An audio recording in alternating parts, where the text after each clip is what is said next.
A quick housekeeping item before we start the show today, folks. We're focusing on supporting the show primarily through listener support this year. It's my view that listener-supported programming is critical to the overall media landscape. It keeps content independence intact, and it creates a richer and more vibrant cultural ecosystem. So if you get any value at all from what we're creating here at the Together Show, please subscribe on our website, together.show. Subscribers at any level get bonus clips, many unedited interviews, early access to certain of our episodes, and a community of other listeners. So thank you. Now, on to the show. It got me thinking about the question, what love is like, what is real? Are people right when they say that's not romantic love, that's something else? As soon as my brain started going on these issues, I started to recognize them as deep, ancient philosophical questions. What is the nature of this phenomenon? I'm Eric Newton, and this is Together, the podcast where we explore the truth about human relationships. As a divorce lawyer, I saw thousands of couples break up firsthand. These days, I'm not so interested in breaking couples up, nor in keeping them together. I'm interested in what our relationships can teach us about ourselves and the world that we live in. So on this show, we have honest conversations with real people about real relationships.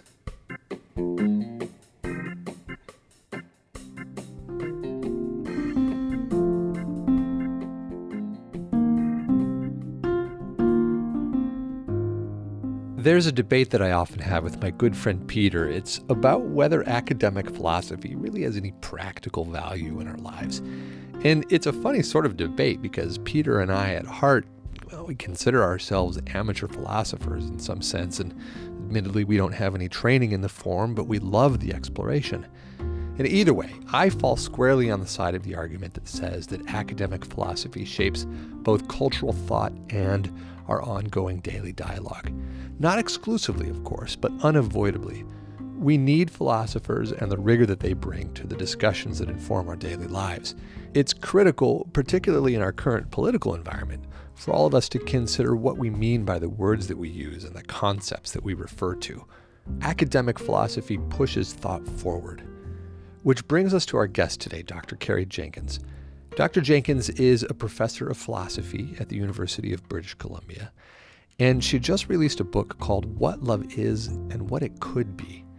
It's an exceptionally thoughtful and very hopeful exploration of how we humans understand and relate to the idea of love. And her intention with this book, one of them at least, is to make the intellectual rigor of her academic discipline available and useful to a wider audience. And so she explores the question of love, a concept that is central to all of our lives, in this kind of a way.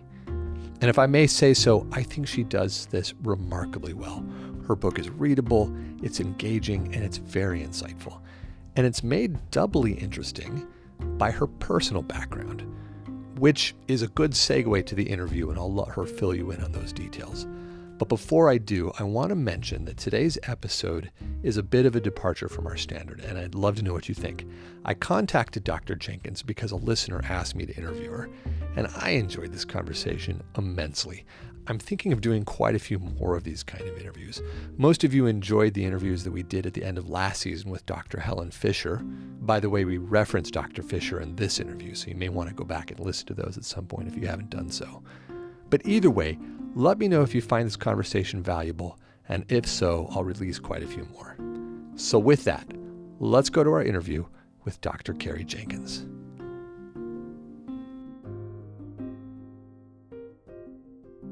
I suppose before we just have you define love, just that little thing there. We should talk about your background. Now, aside from your academic background, what you write in your introduction is that you began thinking about this question, what is love, because you're in a non-monogamous relationship. You're in a polyamorous relationship specifically. Mm-hmm. And you were walking home from your boyfriend's place to your husband's place and wondering, am I actually in love? Mm-hmm. Did I get that right? That's right, yeah. No, it was absolutely part of a long process of coming to this bundle of questions. Was that I would be spending this time. It's quite reflective, meditative time in the early morning, walking home between my boyfriend's house and the home where I live with my husband, and thinking about my experiences of these relationships, and thinking in particular about the way that some people would respond, which would be to say, it's not real love. You're not really in love if you are feeling this with two people. If you're doing relationships with two people, that's not what real love is. It's not romantic love anyway. It might be something else. And so the fact that people were apparently so keen to make that classificatory distinction, between real love and whatever it is that I was doing, got me thinking, because of my background, my training. I'm a metaphysician. I think about what the world is like. I think about reality. It got me thinking about the question, what love is like, what is real when it comes to love. Are people right when they say that's not romantic love, that's something else? I wanted to take that question seriously and not just assume, because I was doing the thing I wanted to do, that it would necessarily count as romantic love, however we ended up defining that. And so, as soon as my brain started going on these issues, I started to recognize them as deep, ancient philosophical questions. What is love? What is the nature of this phenomenon? And I like that you took their question seriously, though it was couched in something of an insulting package. But you gave credence to something that I probably would not have, which is this notion that society or culture has any right or any place in defining what love is for one or for two or for however many people. Mm-hmm. And so I'm very curious how you lay that out. Why exactly and how exactly is culture implicated in how we define love? Yeah, so this gets to my my answer to that little question about how do I end up defining love? And I don't try to give a definition as such, because that sounds to me too precise. But my best shot at what I sometimes call a theory has this dualistic nature. So I talk about the fact that love is partly biological. It has a component that is something that we've evolved to do. There's something that happens in people's brains and their bodies when they fall in love, when they are in love, when they're experiencing love. And that's one side of it. But if you only look at that side, you're missing something. And what you're missing is the socially constructed element of romantic love. And I should say at this point, too, I am specifically talking about romantic love now, because when we come to look at that socially constructed element, I think it's very different for romantic love from what might be going on with every other kind of love. And so with romantic love, what happens is we've kind of decided collectively as a social group, as a society, on a kind of script that romantic love is supposed to follow. And everybody knows this, right? We learn this as very young children on the playground. It goes so-and-so and so-and-so in a tree, K-I-S-S-I-N-G.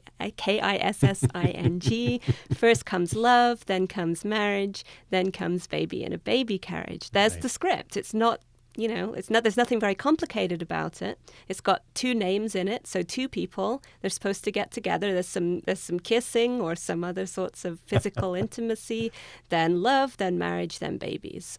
And that theory of what romantic love's supposed to look like is extremely powerful, and it informs our culture and our representations of love, like across poetry, pop music, movies. Every rom-com basically looks like that, though we don't usually get as far as the babies part, and we just get up to the marriage and then it's happily ever after, but everyone knows what's supposed to happen next. And so we have this kind of socially constructed normative script, and by normative I just mean we expect people to conform to that script, even if we think of ourselves as being kind of liberal or free-thinking people. That script is very, very deeply ingrained, and so it's hard not to see deviations from it as deviations, even if we're then willing to say, oh, but you can do that if you want, it's fine. You've seen the deviation as a deviation, and that's what makes it such a powerful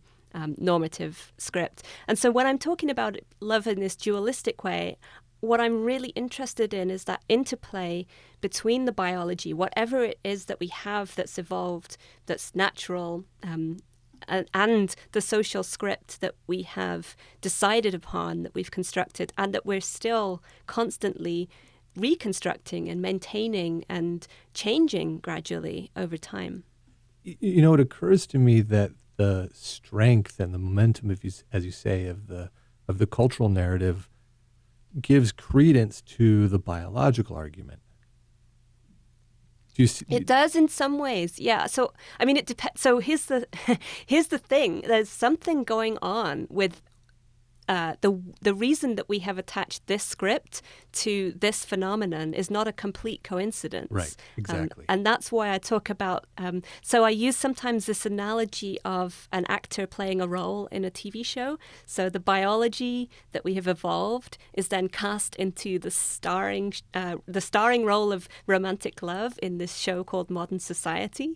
And then we can ask questions about how good is the casting choice. But there's no doubt whatsoever in my mind that the casting choice is not a complete coincidence. Right. There's a reason why, we are why the script looks the way it does. But the important thing to notice about that is how variable the script is across times and across places, compared to human biology, which actually changes relatively slowly, certainly not within the space of 100 years, Yes. while the script for a romantic relationship changed massively over the last 100 years. Well, So I'm so glad something is going on there. That really struck me when I read your point about that. But I'm curious if it has in fact changed so much over the course of our written history or our measurable history. What has stayed the same?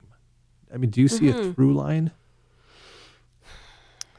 So this gets really tricky because it's hard even to say just what is and isn't within the purview of that course. question. Yes. But certainly there are some through lines having to do with intimacy between people, cooperation into some sort of tight unit, some sort of very important tight unit that we can attach the label family to if we want to, but that's another very complicated label. But beyond, that sort of drive towards cooperation and collaboration within some sort of very important, significant, intimate unit, there isn't a lot that actually stays completely stable. There are things that are quite stably associated, although they're not 100% uniform. And so, some of those would be things like that the intimacy includes sex, that it is done between couples, that it's a monogamous thing, that it is a heterosexual thing. Those are relatively stable, but like I say, not as we've seen in the last 50 years, 100% stable elements of the script. They do change between times and places. And, if you read the Bible, you know that monogamy is not, in the Old Testament, a strongly imposed cultural norm in all of our historical circumstances. Right. So these are changing elements of the script. They are so drastically changing. I recall from Stephanie Kuntz's History of Marriage that courtly love, in courtly European love, the notion was that love was reserved for extramarital relationships, and that they were fleeting and considered to be, a sickness of the mind. And there's a whole and two things that you raise there that are both really fascinating. One is this connection between what is really romantic and separating that out from what is really marital, because that connection is actually only really made a bit later than the era you're talking about with courtly love. The idea that you would marry for love is a more recent development. Yes. But then also the second part of your point, just remind me. I wanted to be sure not to miss this. It was that that it's fleeting and that it's an indication of illness of the mind, but that it's also probably unavoidable. So you should keep it outside of your marriage. This idea of romantic love as some sort of sickness that's potentially devastating in its consequences, and the symptoms can literally kill you, or at least render you very, very unwell. That idea is also a relatively constant part of our scripting, right? So that's kind of fascinatingly in tension with the idea that it's also simultaneously the best possible thing that life has to offer, which is another relatively constant part of the scripting. So, any one of these raises a huge bundle of questions and challenges, and really, I think we have to notice that they're there first, and then we can get into all of those questions and challenges. Right. Okay, now we're still sort of walking down the pathway of the cultural component, and I do want to talk about the biological component as you see it, and specifically because you've taken on Dr. Fisher. But I'm also so curious still about this question of the through line, because I know that the criticism that was lodged by the LA Times of your book for this purpose or on this point was inevitable in taking on this topic. In some sense, there's no way to ever define this thing called love. On the other hand, that criticism was that, well, if you don't define it, then in essence, it means anything, which circles right back to this question of why is society implicated at all? Why isn't love just why don't we allow love to be simply a subjective experience as defined by one or some small group of people who are experiencing it? Yeah, again, so you're raising so many great things here. So I want to pull out two thoughts from that. And the first one is related to this idea, the question of why try to understand? Yes. Why try to define? Why try to theorize?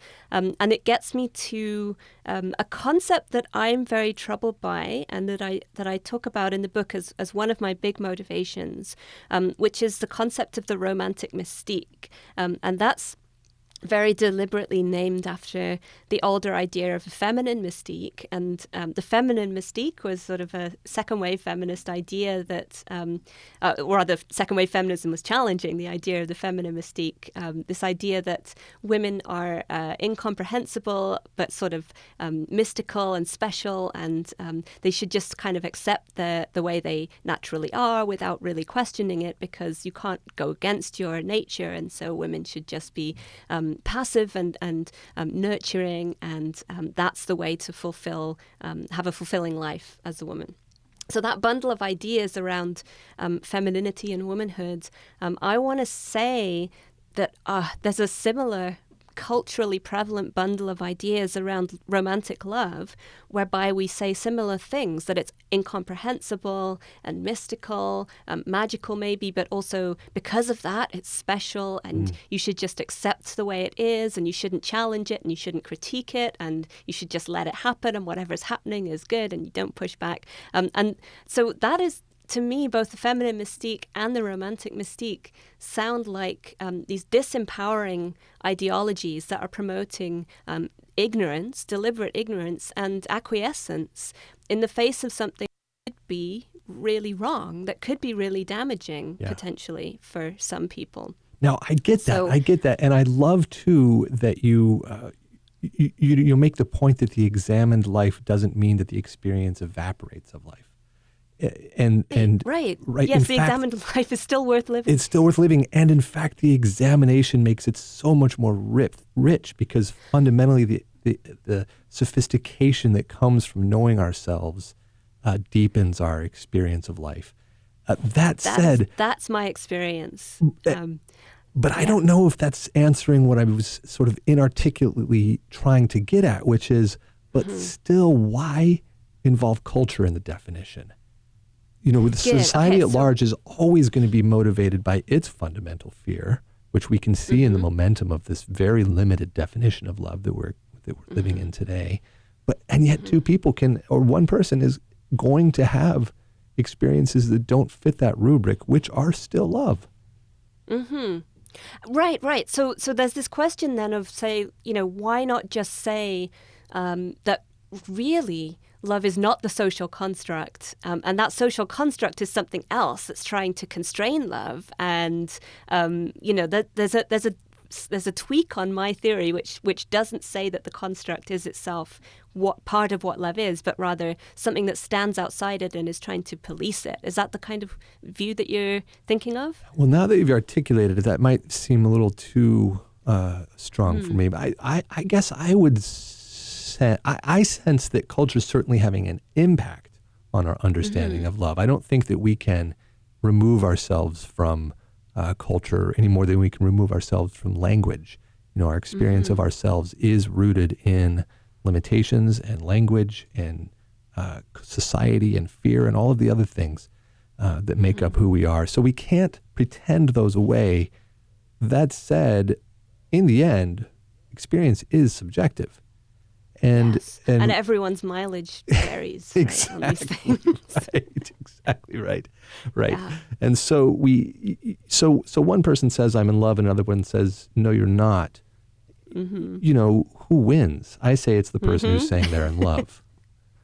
So this is such an important question. I've actually written an entire paper on that question, and especially this issue. Like, can we say that they're having just a verbal dispute when that happens? And if they are having a verbal dispute, then does it still matter how this language usage gets settled? And ultimately, I want to say, look, even if it does turn out to be just a matter of language, that doesn't mean it's trivial, right? Because language is so important, and it's, as you say, it's shaping how we see the world and how we act in the world and who we are in the world. Because it's also shaping our concepts, which means it's shaping our ability to think and to understand what's happening to us.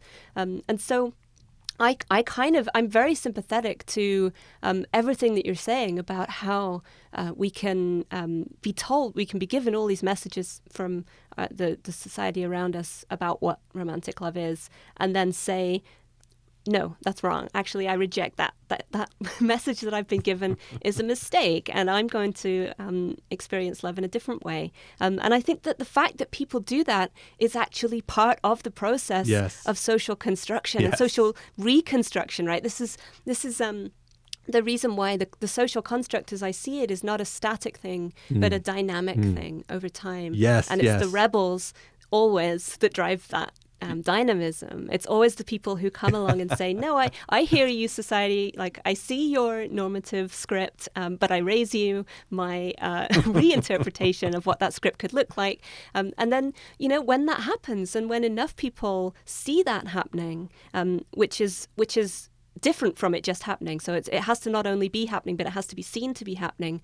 That's how the script changes and expands. And that's why now we have a script that does not, at least in most parts of the world where I live, and I'm very fortunate in this regard, we have a script that does not so rigidly circumscribe hetero relationships only. Right. And it does not so rigidly exclude interracial romantic relationships, for example, as it would have done 100 years ago. or affectionate Sorry, relationships, as it would have several hundred years before that. Right, exactly, right. Even actually the idea of being in love. I mean, if you think about one of the examples I like to think about is, falling, even in a love marriage, falling for somebody in Victorian England. If you're a Victorian lady and you're distracted by sexual feelings, that was completely inappropriate for, forming a love match with somebody. That would be a nasty sort of distraction. What were these people thinking? Right. I mean, it just shows you how much difference there is, even in what seems like a relatively short period of time, between different people's experiences of the socially constructed script around them. Well, okay, go ahead and tie it up, and then I'll do the same. I'll throw my one final thought on this is, a lot of my reason for keeping the social script, the social construct very firmly in the metaphysical picture is just that I want to be as aware of as I possibly can of its reality because its effects are so real. Yes. And I think there is this temptation to say, well, no, but it's not.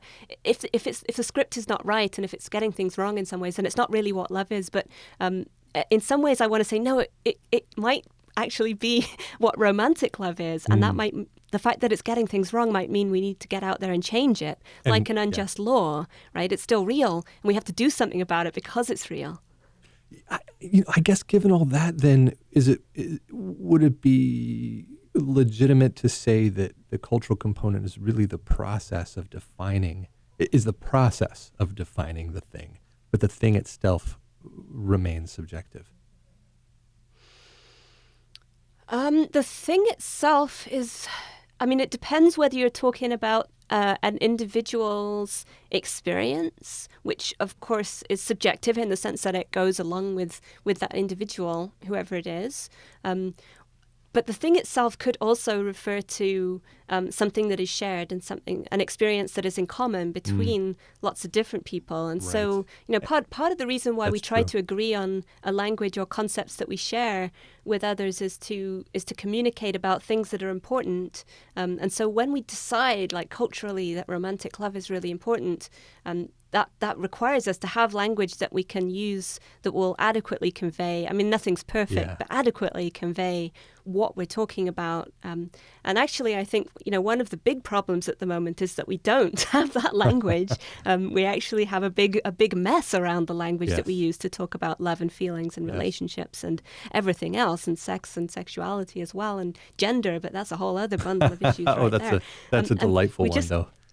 Yes, it is, and they're so related as well to all of them are interacting in this kind of big swirly mess, and so part of again coming back to sort of the reasons for seeking clarity, although of course perfect clarity is an impossible goal, is to try to move at least a little further out of the big swirling mess into a position where we do have more capacities for communicating with each other, which means ultimately more abilities to express our own individual and subjective experiences in ways that can be understood by other people. Right. Because that's if you don't have the language. When I didn't know the word polyamorous, for example, I couldn't describe myself that way. And so I would experience, I still used to experience the world in similar ways to how I do now, but the only kinds of categories I could apply to myself would be things like unfaithful or, adulterous or tempted by,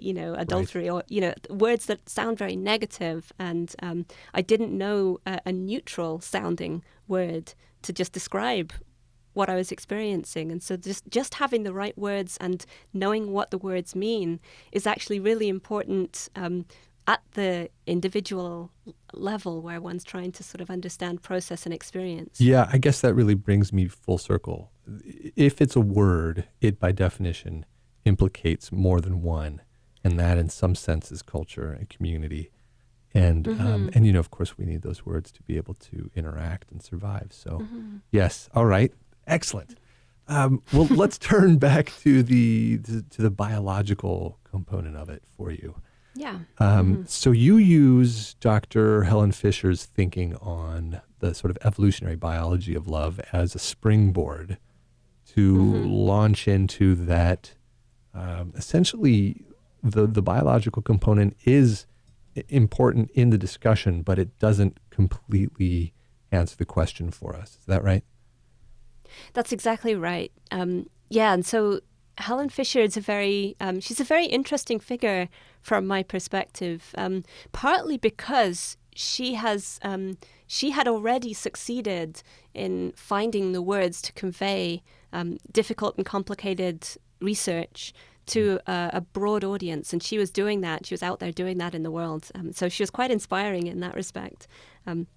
But also the bundle of ideas that she's putting out there is one that makes romantic love a purely biological phenomenon. And she wants to define it as a group of pathways, neural pathways, in the brain that have evolved in us as a species for a certain purpose, a certain evolutionarily useful purpose, having to do specifically with heterosexual mating and reproduction. Right. But then, of course, that does implicate the social component that we were discussing earlier, because the reason that those biological evolutionary traits arose was so that we could, in her view, cooperate and therefore survive. And that's why society is right. so concerned with defining this thing properly.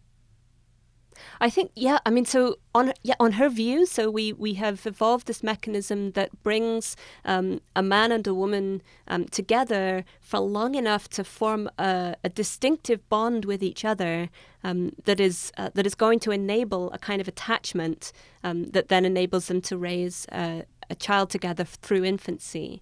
And so she sees this as something that our species needed around the time when our hominid ancestors were becoming bipedal, so we started to walk on 2 legs instead of 4. And at that time, she says, the females needed to carry their babies in their arms instead of on their backs, as they could previously have done. And that meant basically their arms were full of babies and they were kind of needy and helpless. And so they needed a male provider. It's so funny to me that you characterize that as neediness. I mean, when I read it, I got what you were saying. Of course, that's one way to define that. But also, when I first read her view on that, it didn't strike me as neediness on either part. It struck me as cooperation. I don't know if you've read in Leonard. It is. I mean, right? I mean, that's our great strength. And that's the only way we ever survived. Did you ever read Leonard Shlain? No, who's that? He was a surgeon who wrote these extraordinary philosophical treatises, basically on evolutionary biology as well. Interesting. Sort of breaking out of his one academic discipline, and very highly regarded. And I think Helen Seitzum, I saw his book on her shelf when I was at her house. Right. That would make sense. Yeah. And he's essentially saying that it was women who conceived of time first and sort of brought men conscious in a sense, created awareness for the male animal. Because, if you have to think about, if you're menstruating and you're losing iron, and you have to think about being able to have foods that contain iron in order to survive through that process, and also childbirth. You're thinking in temporally. So there's a reason to think about time that's times that are longer than a day, I suppose. Or even just the moment of grabbing the berries and eating. But it's sort of the same notion applies here in terms of cooperation. If women were pushing forward this idea of cooperation in order to be able to care for these children, and if it weren't for the females in that context, the men wouldn't have thought about cooperation, wouldn't have needed to cooperate, then, there's a great strength in each approach or each need.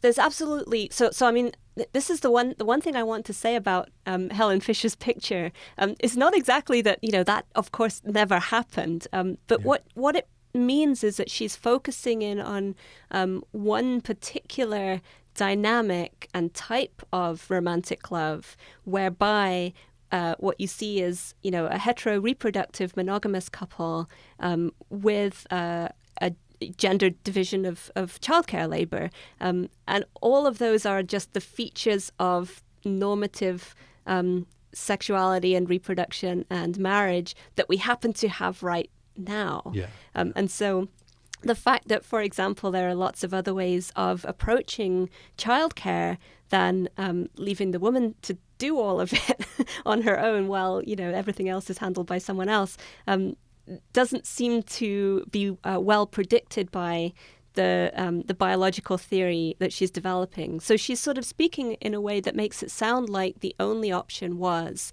the kind of nuclear family that we have now. And so nature just reached for that as the solution to the problem of how to cooperate to raise children. And of course, raising children is really hard, right? And cooperation is essential for that. But there are so many different ways for humans to cooperate, of which the normative nuclear family structure with its gendered division of childcare labor is just one.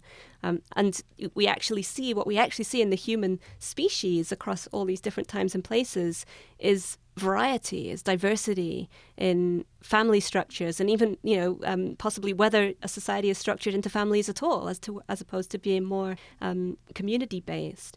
And so those different ways of cooperating, I think all of those need to be predicted by however we're theorizing the biology. And so what I end up saying in the book, I end up suggesting is that, whatever biological mechanisms that we now have, and Fisher's done really important work identifying those, actually doing brain scans to try to find out what they are and how they function.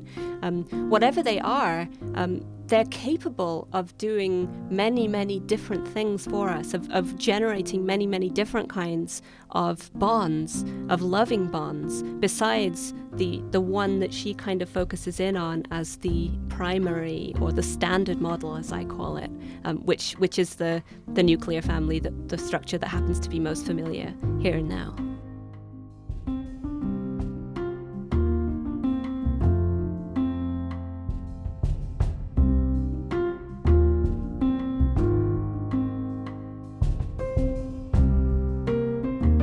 So what I'm proposing is not really to deny anything about the actual science that she's showing us, her results in terms of the brain structures that we have. I'm proposing to shift rather away from the standard model approach into a diversity approach, where we say there are many ways that these mechanisms can activate and formulate themselves into social cooperative bonds. And those include the heteronuclear family, but they also include same-sex romantic love, which looks exactly the same in the brain, right? And they also include forms of love that do outstrip the 4-year window. And there are results. Studies that are looking at the fact that some people are still experiencing what we think of as a short-term phenomenon after they've been married for 10 years. And so there's just this massive diversity in how people, in what seems natural to different people. And so, to me, pair bonding monogamously for 4 years does not feel natural. And so, except in the sense that it had always been provided to me culturally as the default or the standard model. Well, and so I think there's also this question of, when we say it just seems natural, do we mean that it's actually being provided by nature, or does it's very deeply familiar? Because I think could mean either of those things. You're very, very right to point out the diversity and the misuse of the term natural. Absolutely right. But I think where I'm heading, or was heading, is that taking out the word natural and rather inserting the word momentum, that there it does seem to be a kind of animalistic biological momentum in a particular direction. And yet, for some people, for the species, many people? For the species. Now hold on, because I'm not trying to say right or wrong or for everyone in the species, but I'm saying in the aggregate, there's momentum towards procreation. Oh gosh, I'm going down a whole rabbit hole that I don't want to, I think, but I'm going to follow through, and I'm willing to be wrong. I mean, that sounds plausible, and statistically, that's good for the species, right? Because therefore we do actually absolutely reproduce. We do that, yes. And that, as you said, mavericks are vital to the smooth operation of the machine, the machine of the species, because that is what drives growth, change, evolution, etc. And so too are those that don't fit into the middle of the bell curve, because you do have separate functions that need to be accomplished in a given group, in any kind of a unit. And so homosexual, non-monogamous, monogamous, they all have their place, and concepts and configurations that have never been considered before will also have their place as a possible direction that we might head. You could consider them scouts, I suppose, for the movement of this giant machine, a machine that's perhaps getting out of my control.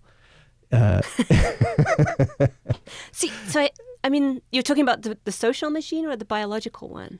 Well, I don't know that they can be separated, really, but well, one's changing much faster. That's the reason we have to see some differences, because we haven't evolved biologically speaking, over the last 100 years very much at all. That's not the rate at which evolution happens, but it is the rate at which social change happens. So there has to be some difference in these two mechanisms. Of course, they're deeply, deeply interwoven, and there's no way to be a social being without also being a biological animal. That's the nature of what we are. We're this sort of, we are as dual-natured as I think love is. But there are two different things, and the fact that they change differently at different paces means that we have to try, and insofar as we can, to pin what's coming from where. Because then this is, the other theme that I talk about in the book concerns the notion of control and responsibility.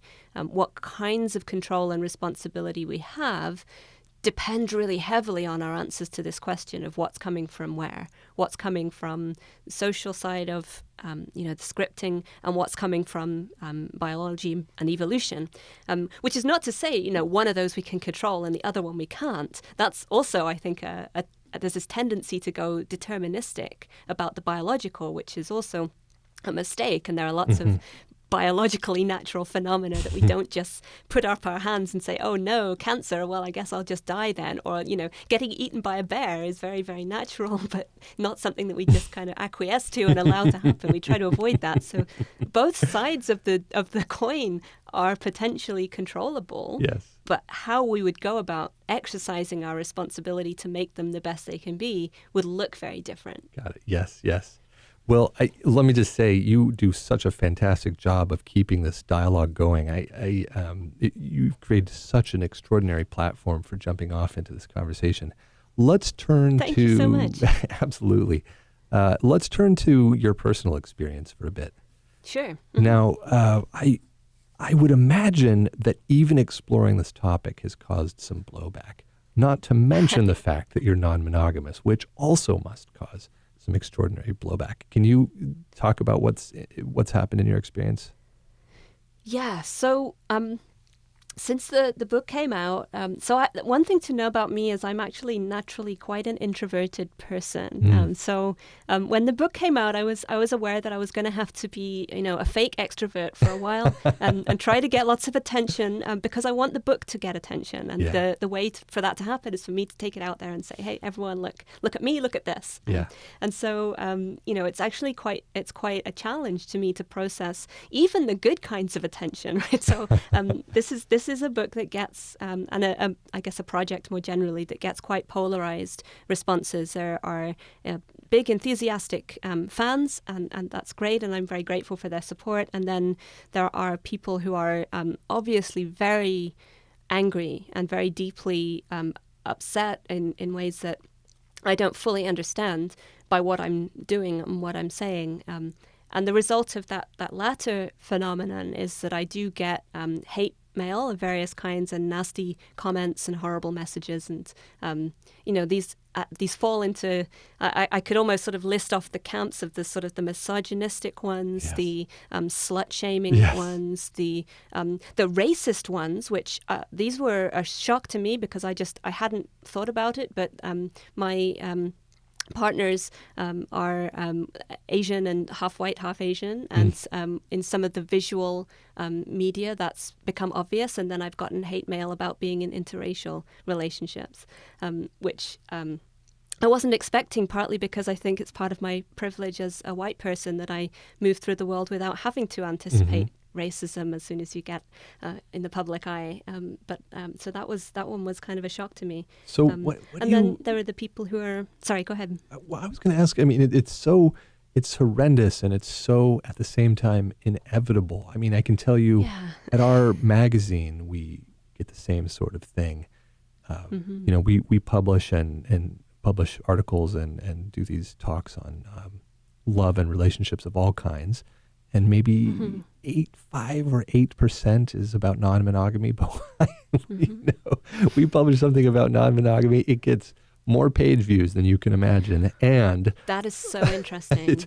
I was just wondering, 95% of our page views come from our content on non-monogamy. Wow. And 100% of our hate mail.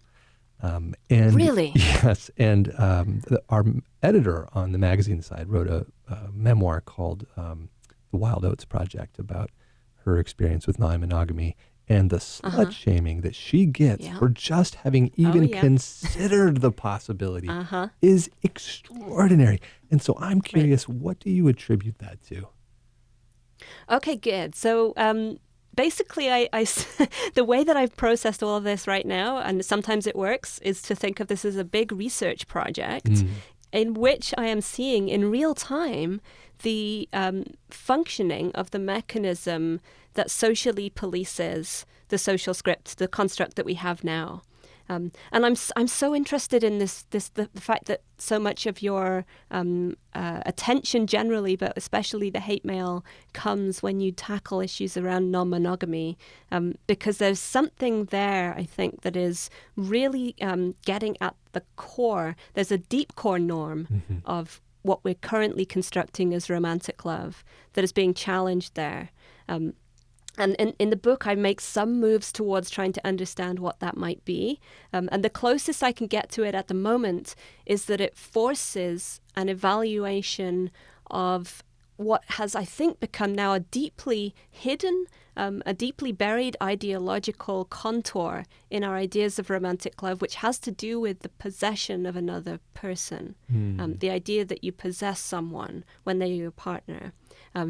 If that's right, then part of what I'm experiencing here is an attempt by a social mechanism that really operates at a level of which many of its individual participants might not be aware at all.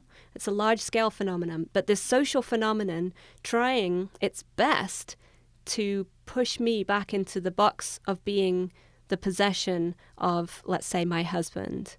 And that would amount to basically saying that he should be able to determine that I am not allowed to do certain things, including having another romantic partner.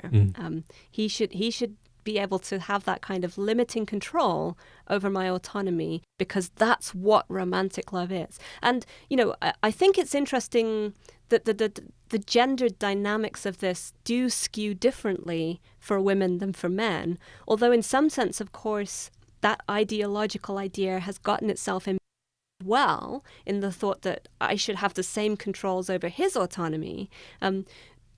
I notice that most of the feedback, the policing feedback that I get, uses words, and I'm sure I don't need to list them to you, to describe me, that a man would not encounter if he was to do the same thing. These are not words you use to describe men, they're words you use to describe women. And so I think ultimately at the bottom of this, there's another deep core norm which does relate to gender especially. And part of the reason why I think my book appearing at this moment in time has attracted the kinds of interest and momentum that it has a lot to do with my gender as an author.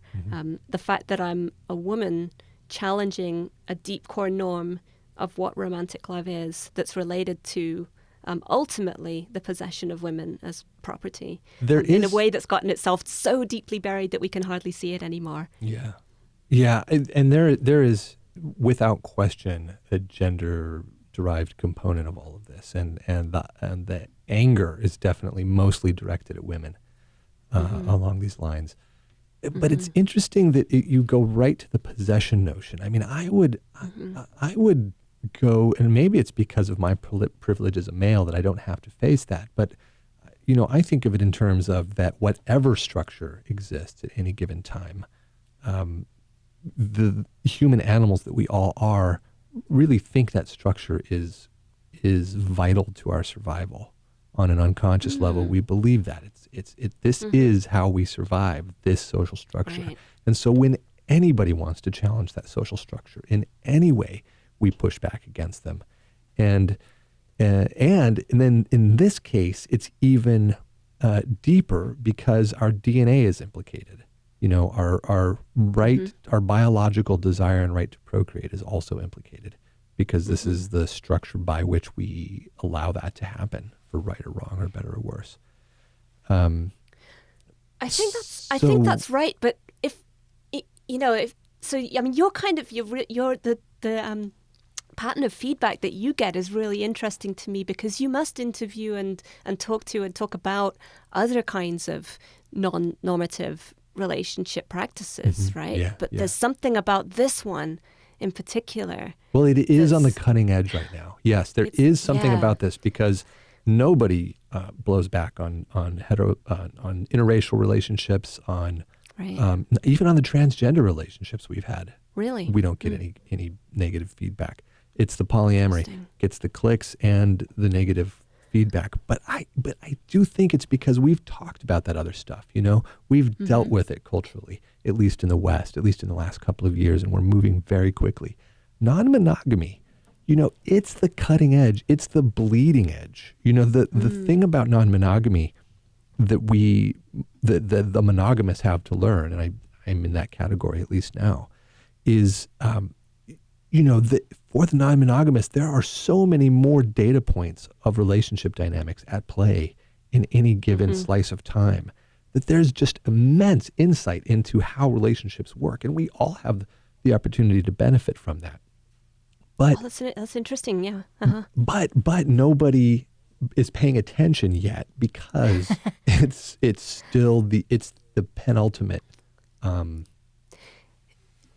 bleeding edge of relationship dynamics. Bleeding edge is such a good way of putting it, and it describes so many of my feelings about sort of being on what might be thought of as the cutting edge of this. It's the sharp end, for sure. Yes. And I'll one more thought that's just come to me as you're saying that is, one of the other respects I think in which what I'm doing has caught people's eye a little bit is partly that I am not writing this book as someone who it's easy to pigeonhole or stereotype or write off as just another, either I don't know, I'm trying to think of the sorts of nasty stereotypes. You're not a Pollyanna dilettante. Inexperienced millennial who doesn't know how life works yet, or some like aging hippie on the West Coast who, has just not grown out of the 60s and free love. I'm not fitting people's stereotypes, and I come to this with an academic backing to the ideas that I'm developing. And so one of the interesting things that's happening is when I was I was featured in the Chronicle of Higher Education along with my partners and discussing this book and this project. And the headline so it became the cover story for the review section. The headline was, "Can Carrie Jenkins make polyamory respectable?" And I hope you can. Yes. And that last word, it's taken me a little while to process all the significance of the choice of that word, but I think it's all built into that last word. Yeah. What's going on right now is this conversation about whether we can have a conception of non-monogamous relationship that goes beyond just kind of like, oh my goodness, whatever they want to do behind closed doors, but don't make me take it seriously or think about it, and into the realm of, is there something here that we have to take seriously as a form of life that means something to people, and that can be a good life, that has to be taken seriously as an option. Yeah. And I think that I'm kind of, being both a woman and a professor, I'm kind of unusually placed, and in a sense it kind of makes me feel obligated to some extent to make this case and to say, yeah, actually I do think it can. And so I was surprised by that headline at the time, and I thought, oh my goodness, what a lot of weight is to be the person who's expected to make polyamory, quotes, respectable, and what a weird project anyway. But the more I thought about it, the more I thought, no, I mean that kind of is the project. Yeah. I want respect. And I am, I'm standing out here in public view, which I personally don't like to do. Being such an introvert, naturally not someone who thrives on attention in this way. I'm out there doing this because I think I am possibly uniquely, but certainly distinctively well placed to be able to try. And what else can we do? Well, thank you for doing it. What else can we do? I guess I understand you need to go here in a moment, so I'll close with one reflection, which is that you bring something else to the conversation, which is an answer to one of the unspoken fears on the side of the people who wish that polyamory were not around. And that unspoken fear is that maybe this is better, or maybe I should be, or maybe these polyamorous people think everyone needs to be non-monogamous. And therefore it occurs as threatening. And I, you were saying the opposite. You're saying, let's just acknowledge that it is a possibility, but that there are so many other possibilities, and we all should be able to have the rational option of choosing the one that works for us. Right. And my ultimate message is about choice, and not at all about claiming any kind of superiority for one way of life or one way of loving over any other. I mean, my entire aim here is to move away from the standard model approach, which I couldn't do that by putting a different standard model on the table and saying now everybody has to be non-monogamous. No, my point was always there's no way that everybody has to be, right? Everybody has to be the way that is working best for them and the people that they want to be with. Well, Professor Jenkins, thank you so much for putting yourself out there, and thank you for being on the show. It's a pleasure to have you. You're very welcome. This was a really great conversation. Thank you.